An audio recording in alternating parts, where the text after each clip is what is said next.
Red light, green light, red light, green light, red light, green light, red light, green light, red light. Well, folks, this particular episode of the Soul Sessions, we've gone from the humble city of Scotland to a different city, Kray City, some would say. I mean, here he is himself, Vinnie Kray. Welcome, my friend, to the Soul Sessions. Thank you for having me. Welcome to Kray City. Well, I'm blessed. Hopefully the taxes are not too high and rent's cheap. I mean, if it is, I'll take it. Sounds like a good place to be. I look after my citizens, man. You're a good man, Vinnie. You're a good man. But you know what, Vinnie, as I say, with every guest has a story, every story has a beginning. Vinnie, how did your story begin as a wrestling fan? Oh, well, I guess the same for a lot of people, you know. Like, I always used to watch it when I was a kid, you know. Me and my dad used to watch it every Friday night. We had back when with the cable TV where it was a bit dodgy, it would go from Cartoon Network to like TNT, and then it would it'd be like WCW Monday Nitro. I think one of my earliest wrestling memories was Scott Hall getting thrown through a wall. All the NWO stuff, all the, you know, the Monday Night Wars, and I was watching like WWF on Channel 4 on Saturdays, and you know, Sunday mornings on Sky One, just watching it as a kid, you know. And I think like as a teenager, I just sort of, you know, I was doing other things. I came away from it for a bit, and then early adulthood, I think I was just in that place where I wanted to do something else. I wanted to explore something else. I wanted some sort of new start. And then I saw a sign down the road from me, and then I just looked into it, and first training session was free, and yeah, the rest is history. You know, here I am still. Here you are, my friend, still kicking it and done so many achievable things. But before we get into those achievable things, you mentioned WCW, Monday Nitro, Monday Night Wars, that special era for a lot of wrestling fans, but particular WCW, the Cruiserweights, NWO, LWO, the many interesting aspects that have happened within WCW. For yourself, Vinnie, where do you think WCW lands upon wrestling fans? Do you think it's looked at very fondly, or do you think that some of the Vince Russo stuff has tainted its legacy a bit? I think history is written by the victor, innit? And I think, you know, I mean, you know, everyone talks like they know it all, but I think it had a lot to do with the whole merger, the company imploding, and, you know, there was reasons behind the scenes why things go wrong, you know. But like, I think there was some wacky ideas towards the end, and I think, yeah, it's probably a mixture of a few different things, but, you know, I like a lot of Vince Russo stuff as well, funnily enough, so it's a mixed thing, you know. Yeah, absolutely. And I mentioned obviously one of those names, Vince Russo, somebody that, you know, people like, but mostly dislike for his crazy Crash TV bookings, to him saying bro too much, or him having this rivalry with Jim Cornette. Vinny, controversial opinion, but do you think he gets too much hate? Do you think Vince Russo is hated too much by wrestling fans? He probably, like a lot of people, probably isn't given enough credit where it's due. He follows me on Twitter, he does as well. But yeah, he's, you know, I think he's, you know, deserves a lot of credit for a lot of things as well. You know, I think if you're not making mistakes, you're not making anything. You know, you've got to have some bad ideas and good ideas, I suppose. Yeah, oh, absolutely. I mean, some ideas, you know, putting the belt on David Arquette, the whole reboot, Old Blood versus Millionaires Club. Yeah, it's some interesting stuff, but obviously one thing that I think a lot of people look at for WCW is that moment that where the company was irredeemable. You know, it had that one kill shot of, oh, it's just bad, from finger poke of doom to that blood missing Kevin Nash in the ring to Bash in the Beach 2000. What, for yourself as a fan, do you think was the moment where you thought, all right, WCW, you've just shot yourself in the foot and the guns kick back and hit you in the jaw? What was the killing blow? Oh, I think the blood thing wasn't good, but I think the Goldberg heel turn didn't work. I think that would have been good if it did work, but yeah. The bad heel turn. He gets a lot of heat, but, you know, he's done a lot of good things as well. Absolutely. I mean, it's a company that I think really took the essence of the 90s to the max, you know, Against the Grain, Against Your Boss, you know, this group of underlings, obviously being the NWO, just hating people and being against that grain. Do you think with WCW in the 90s, they will always have that connection? WCW is essentially 90s and 90s is essentially WCW. Oh, yeah, I definitely think of WCW when I think in the 90s. Yeah, like, you know, I love the way that, you know, it was so focused on wrestling. You know, it wasn't, as much as I love all the other stuff, all the storyline stuff and all the theatrics, you know, it was very wrestling oriented as well. And I think that, you know, stood out for it. Yeah. Absolutely. I mean, it has been covered to death. I'm covering it to death. Netflix has covered it to death. There's been the Who Killed WCW documentary. There's been Dark Side of the Rings and all that. But there has been some good, for you as a fan. A lot of people like to focus on the negatives, just because they hear it's critical, or they just like to say, haha, this sucks, or boo-hoo, because they have no life and they like to live in their mother's basement. I'm just saying it's been proven to some people. But what do you think in yourself as a wrestling fan is one of WCW's highlights of positivity? Oh, the whole NWO thing, until it was went on too long, Goldberg's winning streak was very, very good. I liked the whole Triple Cage thing. I still remember Canyon coming off of it, and there's some unique ideas. And uniqueness. You've got to really take it and run with it, because if you just stay against, stay the normality, okay, yeah, you're doing very well, but make yourself a bit different. Not too different that, you're putting someone's mouth on a pole match or a forklift, but something that, adds to it, makes it a bit elemental or uniqueness. And that's something I think WCW has done. Obviously, then I know you spoke about, watching it around the television set. And I feel like, especially within the modern era of not only just wrestling, but media in itself, we don't have that anymore, because we have tablets, we have Fire Sticks, we have this and that. There's no old VCR television set where you can just sit around and be like, yeah, let's put on something that's on 7 p.m. on BBC One. Do you think with how wrestling has evolved, that element of connectivity via tape trading and just watching around the television set at a particular time is something that's lost with modern wrestling, or do you think it's just the nature of the evolution of media? Yeah, I guess it's, like with a lot of things with the digital era, there's a lot of good and bad with it, where, it's good that there's all this availability and there's all this stuff, and it's good if you don't want to research and learn things and you've got access to everything all over the world, and it's, there's no shortage of, it's not like it's hard to get your hands on wrestling footage to sort of learn from or to study.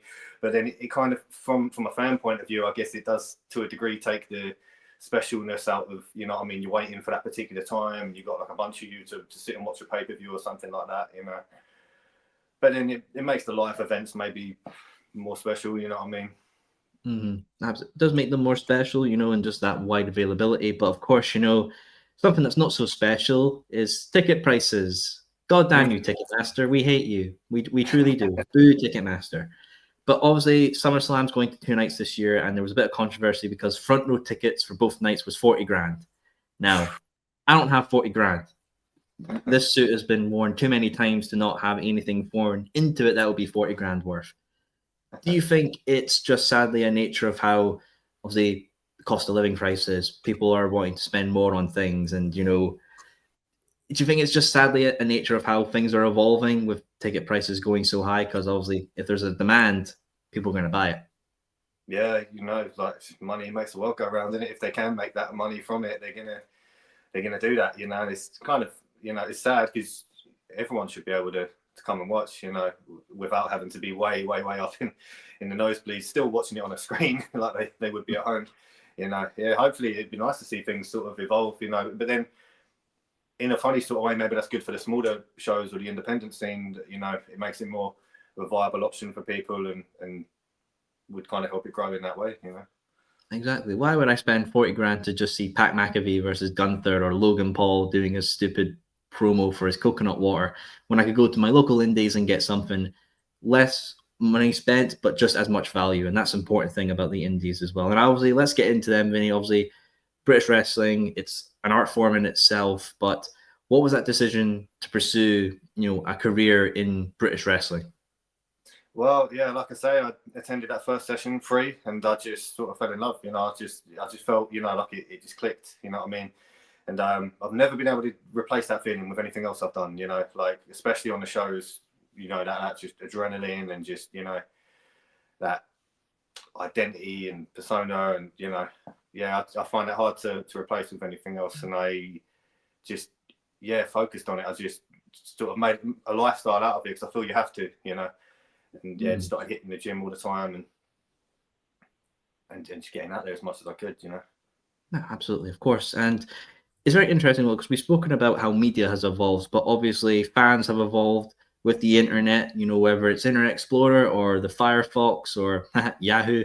Nobody uses Yahoo, but just to show that people have that collective information mindset, because obviously for yourself, Vinny, you're on Tony Khan's favorite website, Cage Match, where everything's Yeah. documented, everyone has every information, and you're on that as well.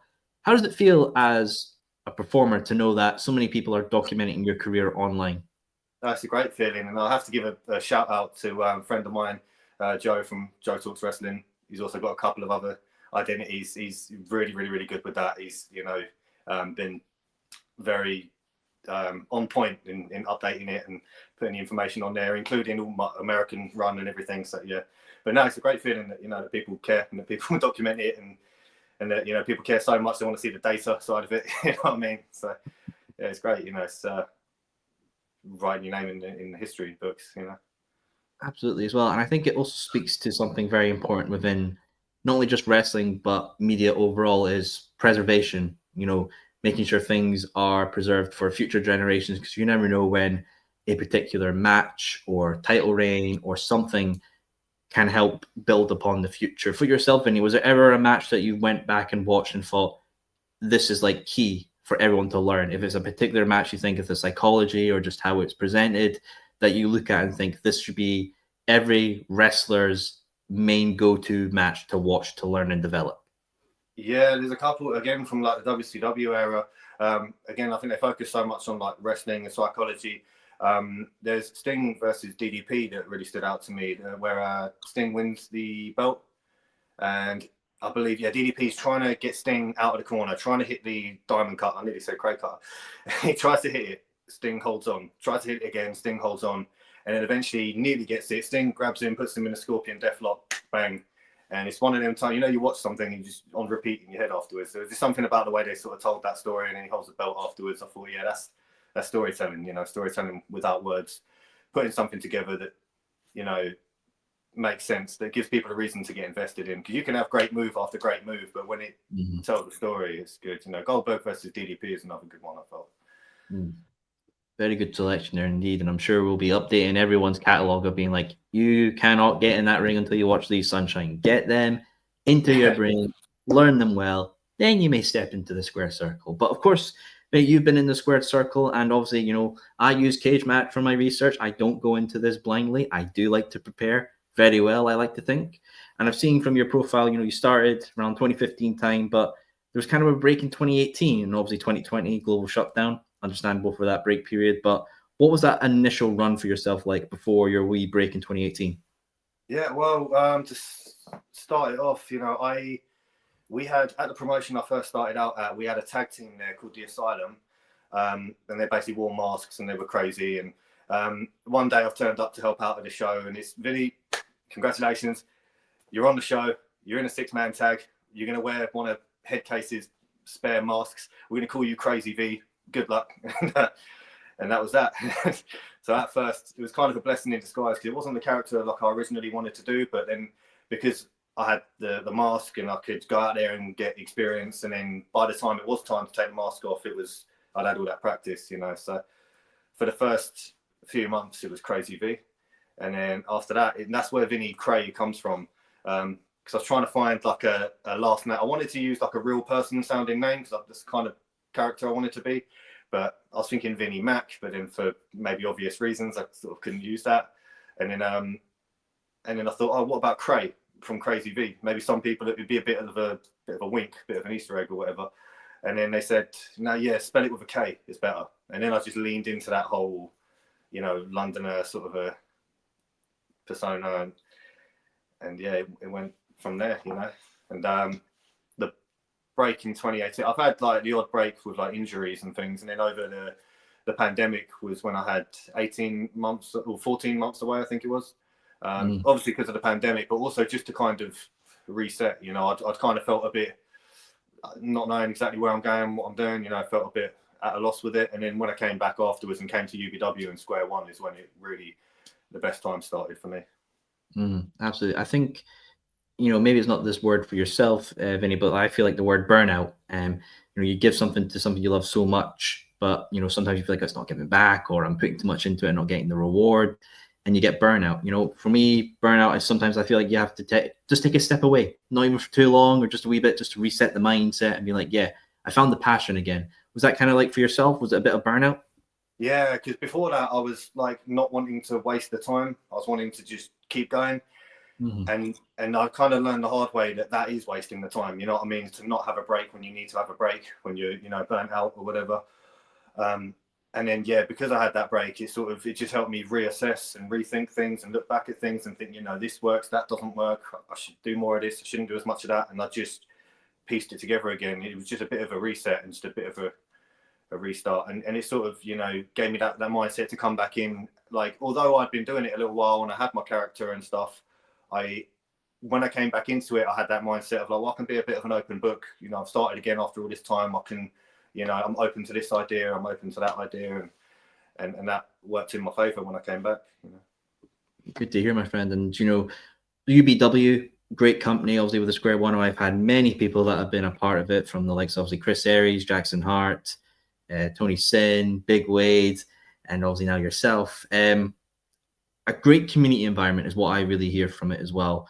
For yourself, Vinnie, what is it like being obviously a part of UBW and obviously the Square One Academy?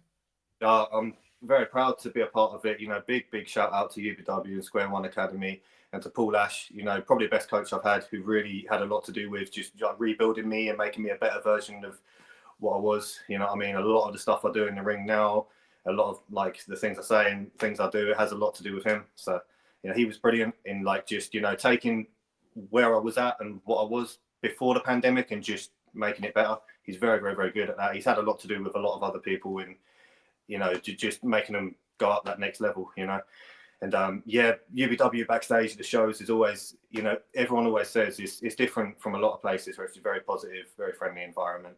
We've got that massive gym facility in Hitchin, which is just, I don't think there's anything else like it in British wrestling. You've got the WWE Performance Center and you've got that. You know what I mean? Hey, it looks quite impressive. It puts Pure Gym to shame. Screw the membership for that. You can get just everything you need there at the Square One Gym, and it's a very impressive facility. What is it about the facility for yourself, Vinnie, that you think really puts it in such a high tier echelon? Is it just the quality of the equipment, or just the environment? What is it for yourself that you think puts it in such a high tier? I think anyone could, like, if you go to Square One and you train and you work hard and you have a good attitude, you will be successful, basically. You know what I mean? It's just such a good environment with, like, not just the equipment, but with, the quality that we have there. Like, there's a reason why I say, it's like the WWE Performance Center, because we've had WWE names. It's just the amount of knowledge under that one roof and the amount of experience is just, second to none. Yeah, absolutely. And, you've done so many great things in UBW, but I do want to talk about this American tour that you've done in 2023 as well. How did that whole thing come about for you with the opportunities to do stuff in America? That was, I'd wanted to do it for a long time. I planned it for a while. It was, just something I always wanted to do. And shout out to Paul Hubris, who had done it, and I spoke to him. He gave me some advice about it. And I just, step by step, I just, put the feelers out there. I thought, I don't just want to go out there and try and wrestle. I want to go out there and sort of learn and train. And I knew like Florida was like quite a good destination. It was like, they say it's like wrestling capital over there at the moment. And got in contact with a couple of places. And I was lucky enough to train under Alex Porto. Again, going back to WCW days. Had a great time out there. Done a couple of training sessions at his school. I even chimed in doing a bit of like coaching some of the newer people at his school, which felt surreal to me. Went and watched the WWE NXT house show with him. Saw Stevie Turner out there as well, who's a UBW original as well. So it was pretty cool. And big shout out to the couple of places I wrestled out there. I do want to go back. I do want to make a return to America. I'm not sure 100% when. I don't want to say things and then not, I want to make promises I can't keep about timings, but 100% I want to go back to the United States and wrestle. Big shout out to Real Pro Wrestling, Zach Monster, Riot Pro Wrestling, JD Dalton, for giving me opportunities out there. I went out there, and at the time I was the Young Lions champion of UBW. I'm the longest reigning Young Lions champion in UBW's 10-year history. I went out there and defended the belt against Bud Heavy and brought it back. So that's quite a proud achievement. And that was put on Cage Match. So. Hey, be proud of that, man. Honestly, it's a great achievement, and not many people can wrestle abroad. Some people will stay with their own home state or home country and not get the opportunities of going abroad. And I've always been fascinated about how wrestling is perceived in different countries. You know, people, when I've interviewed and gone to Japan, very different culture. They react very differently to their wrestling. For yourself, Vinny, was there anything different between the culture of British wrestling fans and American wrestling fans? Yeah, it was a really interesting dynamic where, like, it's funny the sort of limits on what you can say, like, because out there, because it was pure family shows. I didn't do any over 18. So I don't think I've done any over 18 shows since before the pandemic, to be honest. And the things you can get away with, like, we was in, I think it was Daytona Beach, and I've been in the hill and doing my part. I do like a little bit of inappropriate humor. Like, I've in the front row, I've said something like, "Oh, do you like to sleep with your cousin?" Like, if we was over here at a family show, I wouldn't say that, you know what I mean? But over there, I felt like I could, so it's funny. And because I was the British guy, they were all, you know, "You're a wanker." I hope I can swear on this podcast, sorry. No. Of course, absolutely. It's a Scottish platform. We're a bit of an arseholes ourselves. That's a good point. Yeah, I mean, that's the fascinating thing about the worldwideness of wrestling, is that you can do so many things. You can go and interpret things in so many different ways. And I've always said wrestling is a medium that transcends languages. You know, you don't have to be somebody who knows the language of a Lucha Libre show to understand how Mexican style is perceived, or Japanese. It is worldwide. I mean, you've dated, you want to go back to America? Is there any other countries on your list? Oh, yeah. Well, I went to Ireland as well last year. That was a really good experience as well. Hey. I trained at the top wrestling school out there, so I gained some experience with that. I was really pleased with that. Yeah, I'd probably love to go anywhere, you know, like Italy or Spain, or, you know, I've got ideas in mind, you know, of combining the holiday trip with the wrestling trip and getting out there. You know?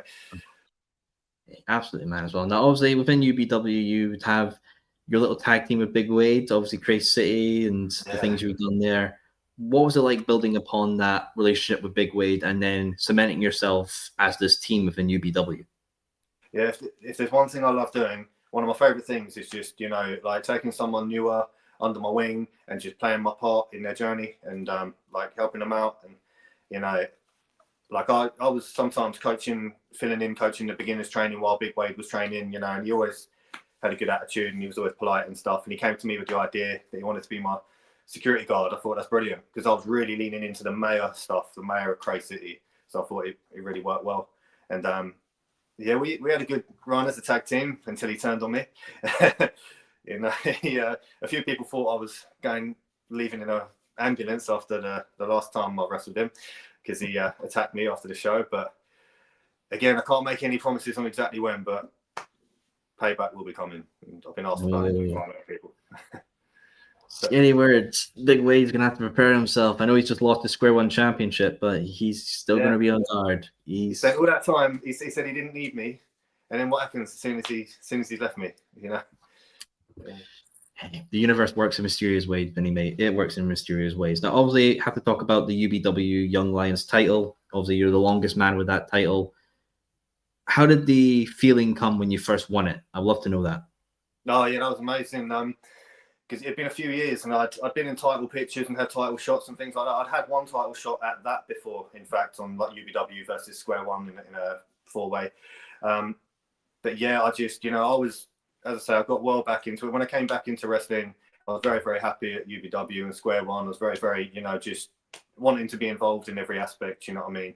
And with obviously the facility they've got now, they had 2 before that where like I was involved in helping with the move and stuff. And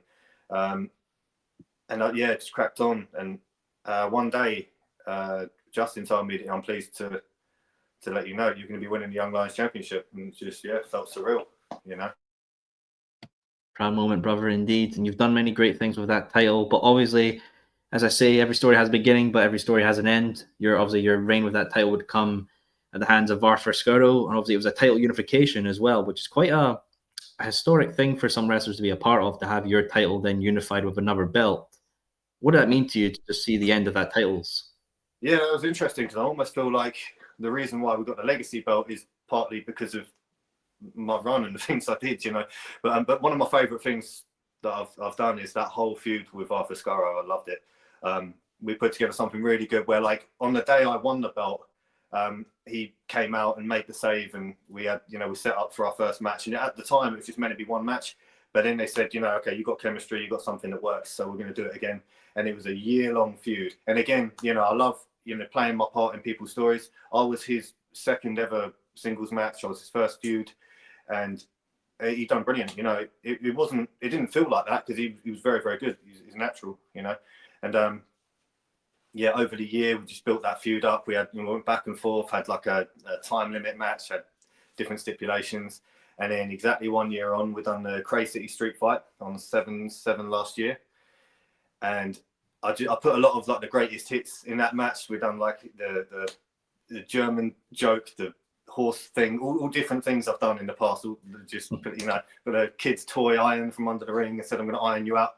And yes, I think even though I lost, even though it's the end of my run, I think it's still my favourite match I've had. Is easily the Kray City street fight with Arthur Skurro. And that whole night was something special because it was the night when Big Wade became Square One champion, and I came out and celebrated. We've got that picture of both of us, one of my favourites. It was the end of my run as the longest reigning. It was the beginning of the Legacy Championship, and it was Arthur Skurro's special moment. And it was a show that was themed around him. X marks the spot, and it was a match that was themed around my character being Kray City street fight. And it's to this day one of my favourite things I've done. Probably my favourite. Good to hear, man. And I think that really speaks to the caliber of great shows UBW put on. And I know especially, I think on the 17th of this month, at the time we were recording, there's quite a special show coming up, if I believe, as well, Kray. Yeah, it's going to be, well, the videos are coming out, the story is being told, but it may well end up being me versus a certain Otto van Lumbergast. It's a Square One show in Barnwell Upper School in Stevenage. And on the day of that show, we're going to be raising money for a charity that I've been in contact with called National Eczema Society. If you've got another time for a quick story time. Because last month I was in hospital for a couple of nights. Never stayed overnight in a hospital before, but I've had a lot sort of going on. I've moved house in my new house now, and I've had eczema since like I was 15, and it's one of those things where like it's always been part of my life, but I never thought I would end up in hospital. It sort of all got a bit out of hand, and I ended up in hospital for a couple of nights. Totally fine now. Received good treatment at Lister Hospital, I was pleased with that. And while I was in the hospital, I decided I wanted to do something in aid of eczema, and not just to raise money for it, but to sort of raise awareness about the fact that it can be serious in some cases, which surprised even me. And I thought, at our shows, we've got a lot of families and kids and people that might benefit from that message. And it might even be like a kid in the crowd or something who has the condition, but it might help them to know that I've got it as well. And I decided to do something. I reached out to National Eczema Society. They loved the idea. We're going to have flyers on every chair with a QR code to donate and useful information and things that can help. And it's one of my proudest things I think I've done. I'll be really pleased to be part of it. Good to hear, man, honestly. And that's very admirable. I know skin conditions, some people don't understand how serious it can be. You look at somebody like, obviously, WWE superstar Raquel Rodriguez, who's had a skin condition, and it's how serious it was for her in her time away from the ring, and obviously yourself being admitted to hospital. So important cause, folks. And you know what? I'll say it here, the Soul Sessions here will be making a donation to this as well, because it's a great cause. So great things to support. Happy to do it. I love wrestling. I love wrestlers. Any way we can support them, we do it for our good cause, brothers. We do it indeed. Obviously, from the heart, brother. Pleasure indeed. Obviously, as well, Vinny, at the time we're recording, it's the 5th of the month, one more month, and then it'll be halfway through 2025. Shit, where's the time gone? Jesus Christ. I'd love to know, is there other goals for you this year? Obviously, Arthur Skurro has this united title, this legacy title, this unification of your old title and his. Is there a desire to get that back? He's having a really good run, like I'm pleased to him. I don't know, like I think, like we had such a good story, we told such a good story. I definitely want to work with him again, but I want it to, make sense or for it to be right, you know what I mean? So I don't know, like at the moment I feel just letting him have his run. But we could do some sort of twist, like one day when he loses it, I don't know. But like I'm a baby face now, so it's harder we're both faces. But never say never. I'd love to work with him again. But like I say, that was like one of my favorite things, that feud. Definitely, I'd love to get out to more places and love to venture out and explore. You know, like my DMs are always open. You know, and we've talked a lot about UBW and Square One. I've also been working a lot on DOA, Dynamic Over the Top Wrestling, which has been, like, I've had a great time with them. That's another place that's given me a lot of great opportunities. I won the award for best newcomer last year, which was, and I didn't even know the vote was happening. I didn't even know any of that was going on. So that came as a real surprise, and I was really honoured by that. So that's one of my proudest accolades as well. And yeah, watch this space with myself at DOA, because there's, fingers crossed, there's going to be some interesting things coming up later this year. Oh, the excitement is coming around, man. I'm getting really jiving, seeing what's going around. It's going to be exciting, man. It's going to be exciting. But you know what? I think whatever happens, mate, I can't wait to see what expansions comes to Kray City, mate, because I think it's going to be truly special. Thank you. You know what, Vinnie, it's been a pleasure to have you here on the Soul Sessions. But of course, before we go, the last question, the roundup, the endo, the grand.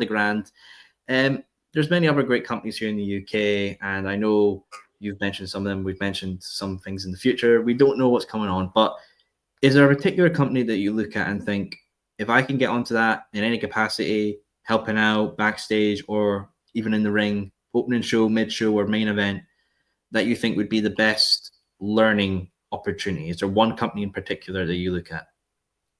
There's a few I can name, but I do want to get down to Rev Pro to train and to help out, to learn as much as I can. I feel like that's the highest echelon. You know, that's really the upper echelon of British wrestling. So I do want to gain some experience down there, even if it is just helping out and just, you know, having a first-hand look at things, you know. I mean, who knows? Maybe we could see you and Michael Oku in the Copper Box. Oh, mate. It'd be an honour. It'd be a real honour. I've met him, you know. It'd be an honour to let him into Kray City. That's a true honour right there. But you know what, folks?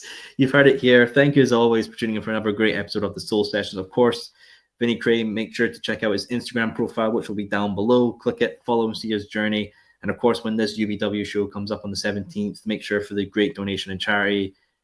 It's got a great cause, folks. If you spend enough money on £600 replica belts, I think you can spare a couple of quids for a great cause, guys. I think, come on, we can do it. I'm doing it. And I have too many belts to glorify for myself enough, right? But you know what? As I say, as a good Scotsman, as always, finish up your drinks, folks. Put your chairs away. And thank you, as always, for tuning in for another episode of the Soul Sessions. Thank you. Thanks for having me. Now I'm out the hill and two, gonna live like animals do. No more love and no more